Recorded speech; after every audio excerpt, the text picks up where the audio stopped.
کے روز بحسن خوبی دن تاؤں جس توفیق ماہ رمضان اسمت تلاوت ذکر و اذکار قیام اللیل تسبیحات تحلیلات مولا کریمہ فرائض و واجبات سنت بحسن خوبی انجام دنوں جس توفیق یا اللہ عبادت الشوق کر ایسا سستی کا حالت غفلت دی جس نجات مولا فکر آخرت کر ایسا آخرت چھ تیاری ہن زیادہ حاجت میں سمانا یا اللہ یم بیمار جمن بخش شفا اقدر جم بیماری بن شفا یا اللہ یم گرن مز ہسپتال مز وطن پیٹ سفر مز کر تمام شفا یا اللہ بے روزگار درد روزگار ماہ رمضان کے برکت کا تیری بیماری بے کسی غریبی نہیں کی نجات آفات ملیات ہم غم کر ہستی دفع جسمانی روحانی ذکر مولا کریمہ قوت و طاقت کا رشن و ساتھ سانی ایمان از حفاظت مال مال جان کاربار عزت و آبرو تھا بس میری حاجت روا امامت بزرگ مولا ایمان از کرو حفاظت صحت از کرو روش یا اللہ یم جوان از دیر نسان ماہ رمضان ایک تقوی کی برکت کر تقوی کی لباس خلوتن جلوتن مذکر حی حق لباس مز خواتین جمن حل مشکل ام طالب علم تم کامیاب اور مالن پرد پوشے اے اولادن اولاد صالح یا اللہ ام امتحان دم میچ ملازمت و خضر جمن کر کامیابی ام طالب علم چی تم کرو کامیاب یا اللہ ام رزق بابت پریشان جمن کر رزق پسر لایا ایمن گرن مز پریشانی تم کر تمن دور امن و سکون کرا تھا ایمن رشتی چن گسن لڑکن لڑکیاں تمن کا رشتہ تھا ایمن رشتن مز تم بنچی تم کر ختم تبا ظالم و جابر و حائز و نیج نجات سحر گرن شر نیج نجات جادو گرن شر نیج نجات ہند بازن دوخ بازن شر نیج نجات یا اللہ بیم نئی نئی نقلی ہند باز پیر مکیت قوم اس تباہ کرنے خاطر کہیں شر نیج نجات تم نفس پرست مکیم قوم کے نوجوان گمراہی کو نیونتی منتی کر رسول ہدایت خدایا اس کے کر رسول ہدایت بے کر اس عبادت زیاد زیاد شوق میں کو صبر آسو کہ صبر سے ایک انسان میں بڑا کامیابی ہو کون سے صبر تو میں جو ایم سی دن گسن ہے میون مقصد ہی گسن پت زائے میں کو جگڑ پت تمن سے D S P inspector S P سب سے پہلے میں اپنی طرف سے صوت الاولیاء تحریک کی طرف سے تمام اہل اسلام کو ماہ رمضان المبارک اور آج پہلا جمعہ اس کے حوالے سے مبارکباد پیش کرتا ہوں۔ اللہ تبارک و تعالیٰ کے فضل و کرم سے آج پوری امت مسلمہ نے جمعہ کی نماز الحمدللہ بحسن و خوبی امن و سلامتی کے ساتھ خوشحالی کے ساتھ اور پرامن ماحول میں ادا فرمائی، اور رمضان المبارک کی جو برکتیں اللہ تعالیٰ نے وعدہ فرمایا ہے اس میں بے شمار برکتیں رحمتیں اور اللہ تعالیٰ کی طرف سے انوار نازل ہوتے ہیں، اس کے حاصل کرنے کا بہترین ذریعہ وہ ماہ رمضان ہے، اور اس میں لوگ روزہ رکھتے ہیں، کھانا پینا جو حلال چیزیں اس سے روک دیتے ہیں اور اپنے آپ کو اس سے پیچھے رکھتے ہیں۔ اس کے علاوہ بہت حد تک الحمدللہ رب العالمین مسلمان اس رمضان شریف کی برکت سے نمازوں کے عادی ہو جاتے ہیں، نماز کی طرف بڑھتے ہیں، مسجدوں کی طرف بڑھتے ہیں، اور حرام کام آلریڈی اسے انسان کو اللہ نے روک ہی دیا، تو اس ماہ مبارک میں ان چیزوں کا بہت زیادہ اہتمام ہوتا ہے۔ یہ ماہ رمضان ہی کی برکتیں ہیں الحمدللہ۔ جو بھی دنیا میں نئی پیدا ہوتی ہے اس کے نفع بھی ہے، اس کے نقصانات بھی ہے۔ یہ سارا دارمدار انسان کے ہاتھ میں ہے، انسان تک ہی ہے کہ یہ اس چیز کو کس طریقے سے استعمال کریں۔ تو میری گزارش ہے تمام حضرات سے جو بھی سوشل میڈیا استعمال کر کے غلط طریقے سے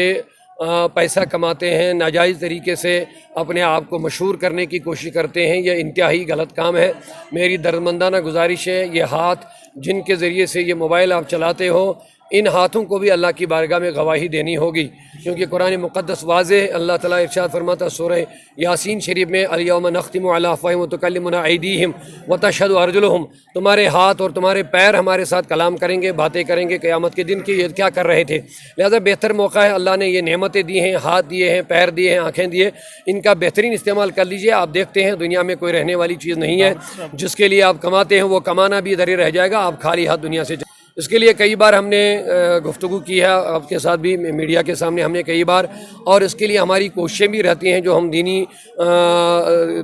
علماء ہو، ائمہ ہو، تنظیمیں ہو، کوشش یہی رہتی ہے ہماری نوجوان دین کے ساتھ اگر وابستہ رہتی تو میرا یقین ہے انشاءاللہ بہت حد تک وہ لوگ اس سے بچ پائیں گے۔ چونکہ دین کی دوری کی وجہ سے گھروں میں ہمیں ماحول ہی نہیں رہا دین کا، قرآن مقدس کی تعلیم ہی نہیں اس معیار کی، والدین بھی بچوں کی طرف کوئی دھیان توجہ نہیں دیتے، صرف ان کو دنیاوی تعلیم دینے میں لگے ہوئے ہیں۔ ہم اس کے مخالف نہیں ہیں، دنیاوی تعلیم دینا وقت کی ضرورت ہے، ملازمت دینا، کاروبار دینا وقت کی ضرورت ہے، بچوں کے لیے والدین پر ایک ذمہ داری ہے، لیکن اس سے بڑی ذمہ داری ہے بچوں کو سماج کے لیے بہتر انسان بنانا۔ لیکن بہتر انسان بننا یہ موجودہ جو تعلیم ہے اس میں زیادہ اہتمام اس چیز کا نہیں ہے۔ اگر بہتر انسان بنانا ہے، نشے سے بچانا ہے اور غلط کاموں سے انسان کو بچانا ہے تو اس کے لیے دین میں بہترین تربیت موجود ہے، لیکن بس اتنی ضرورت ہے کہ ہم دین کے قریب آ جائیں، دینی علماء کے قریب رہیں، دینی مجالس میں رہیں۔ میرا یقین ہے 100% انشاءاللہ رحمان ہمارے بچے ان برائیوں سے باز آ جائیں گے۔ اس کے حوالے سے خاص مشورہ میری یہی ہے، نوجوانوں سے اہتمام کریں، نمازوں کا اہتمام کریں، قرآن پاک کی تلاوت کا۔ آج قیام اللیل ہے،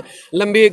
جو تراویح ہوتی ہے، اور قیام اللیل کے ساتھ قرآن مقدس سننے کا معمول بنائے اپنے آپ، اور سستی سے دور رہے، مسجدوں کے قریب رہے۔ عبادت کا مہینہ ہے، فصل بہار ہے، مومنین کے لیے آخرت کے لیے سرمایہ کمانے کا بہترین ذریعہ ہے۔ اور ایک تو خود اہتمام کرے روزوں کا، اور اس کے ساتھ جو آج کے جو فاقہ لوگ رہتے ہیں، بھوک پیاس محسوس ہوتی ہے، اس سے ہمیں یہ بھی پیغام ملتا ہے کہ جو لوگ آج ہم ایک دن بھوک پیاس ہمیں محسوس ہوتی ہے تو ہم بڑے تھک جاتے ہیں، بہت پریشانی ہو جاتی ہے، تو وہ لوگ جو 2 3 4 دن روٹیاں بھی نہیں کھاتے ہوں گے، غریب لوگ، مسکین لوگ، جن کے گھر کئی دنوں تک، کئی ہفتوں تک چولہا بھی نہیں جلتا ہوگا، ایسے بھی لوگ ہمارے سماج میں موجود ہے۔ تو روزوں کا ایک خاص پیغام یہ ہے، خیر خواہی، جو غریب لوگ، محتاج لوگ، مسکین ہیں، جن کے گھر میں روٹی نہیں ہے، چاول نہیں ہے، ان تک ہمیں پہنچنا چاہے۔ جو کھانے پینے والے لوگ ہیں، جن کو اللہ نے دولتوں سے نوازا ہے، بڑی ذمہ داری ہے ان پر درد دل کے واسطے پیدا کیا انسان کو، ورنہ طاعت کے لیے کم نہ تھے کروبیاں۔ بہتر یہ ہے کہ ہم دیکھیں ارد گرد میں جو لوگ محتاج ہیں ان تک پہنچے، جو لوگ مصیبت زدہ ہیں ان تک پہنچے، انہیں کسی بھی طریقے سے مدد پہنچائے، اسی میں انشاءاللہ خیر خواہی ہے، اور یہ ہمارے لیے نجات کا ذریعہ بنے گا۔ میرے آقا کریم صلی اللہ علیہ وسلم نے ارشاد فرمایا، کلکم رائن و کل رائن مسئول عن رعیتہ، تم میں سے ہر ایک نگران ہے اور ہر ایک نگران کو اپنے ماتحتوں کے بارے میں سوال کیا جائے گا۔ سورہ تحریم میں اللہ رب العزت واضح ارشاد فرماتا ہے، یا ایھا الذین آمنوا قوا انفسکم و اہلیکم نارا، اے ایمان والو اپنے آپ کو بھی جہنم سے بچاؤ اور اپنے اہل و عیال کو بھی۔ والدین سے میری درمدان گزارش ہے، وہ سمجھتے ہیں ہم نے بچوں کو دولت دیا، کار دیے، بنگلے دیے، یہی ہماری ذمہ داری ہے۔ صرف یہی نہیں ذمہ داری ان کی، بلکہ ان کی سب سے بڑی ذمہ داری بچوں کو بہتر بنانا۔ لیکن بدقسمتی اور المیہ یہ ہے، آج کے جو والدین ہیں وہ دین سے کورے ہیں، دین سے اندھے ہیں، ان کو دین کا پتہ ہی نہیں ہے، ان کو رسول اللہ کی سیرت کا پتہ نہیں ہے، ان کو قرآن و حدیث کا کچھ معلومات نہیں ہے۔ آپ دیکھ لیے 100 میں سے ایک بندہ ملے گا جو قرآن، حدیث اور سنت اور شریعت کے ساتھ وابستہ ہے، 99 ایسے لوگ ملیں گے آپ کو جو دین سے وابستہ نہیں، جو دین سے بالکل کورے ہیں۔ اب وہی لوگ اپنے بچوں کی کیا تربیت کر پائیں گے؟ اب ہماری یہ کوشش رہتی ہے، ہم گھر گھر جا کر مکتبے چھوڑتے ہیں، مدرسے قائم کرتے ہیں، درسگاہیں قائم کرتے ہیں، اور والدین سے کہتے ہیں خدا را آپ بچوں کو دنیاوی تعلیم دینے کے لیے جان توڑ لگا کر کے ان کو پڑھاتے ہیں، لاکھوں روپیہ ان پر خرچ کرتے ہو، کم از کم ان مدرسوں کو، ان درسگاہ کو مضبوط بناؤ۔ جو مکتبے آپ کے گاؤں میں چلتے ہیں، اچھے اساتذہ اس میں رکھو جو آپ کے بچوں کو، اگر آپ خود تربیت نہیں کرتے تو کم از کم یہی بہترین اساتذہ کا انتخاب کر کے ان بچوں کی تعلیم و تربیت کا اہتمام کرے، تب جا کے بچے اچھے بن سکتے ہیں۔